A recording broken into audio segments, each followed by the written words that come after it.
for your championship in 2015, and then he just started 24-0, filling in for Steve Kerr. There you go. It's an interesting decision he made to move Buddy Hield to the bench, and he trusted that Buddy Hield would respond. Here's another turnover. That's not a good start for the Warriors. Turn the ball over. Age 21, he was the 20th pick, but there was a time that he was the top prep player in the country. Wiggins, nice drive, finish, and foul. Other than Buddy Hield, which is what Luke was looking for at the off guard to begin the game. Wiggins lob, and Marquise. The calf looks pretty spry. Vallejo, but Festus Ezeli, David West, our own Zaza Pachulia. I mean, JaVale McGee, they have plug-and-play different guys, but a stretch five is something they haven't had. Went in the tap. But he doesn't have them brain-wise. That's smart. Saw Looney have a beautiful drop step last game. That was pretty good. 7 Warrior turnovers have been the problem.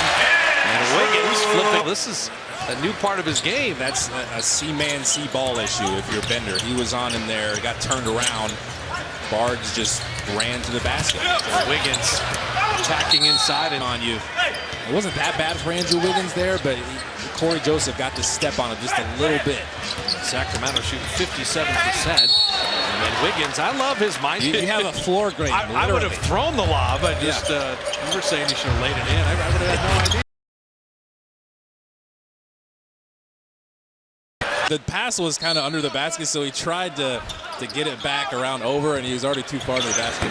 Wiggins missing that three. The Warriors right now are 1 of 9 from distance, and these are wide open. 15, and their lead is 13 in the game. Missing open one on one side, and they knock it down on the other. Wiggins will step around. See that?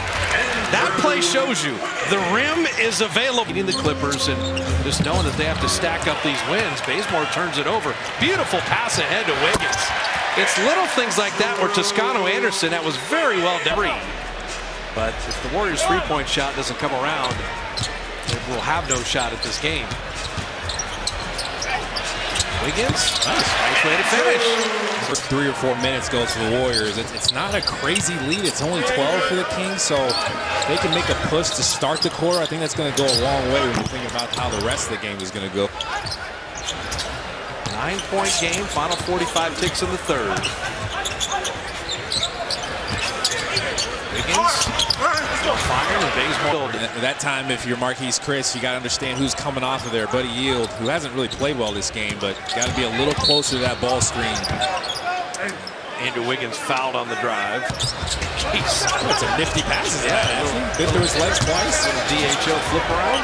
Shot clock at 1. Wiggins recognized it. Bender kept it alive, but we appreciate that. Because I'm friends with Ken Bazemore, that's why. Wiggins, beautiful take, but couldn't finish. And here comes Bazemore out of the pack. Now is that Chris was trying to stay with the roller, guarding that pick and roll. So they're giving you the jumper. Your defender's fighting over the top. You got the floater. Wiggins missing the three, but he is not alone. Marquise Chris knocked that away. Damian Lee on Hield. The trailing Wiggins. And Bender just kind of cleared out Bielitsa.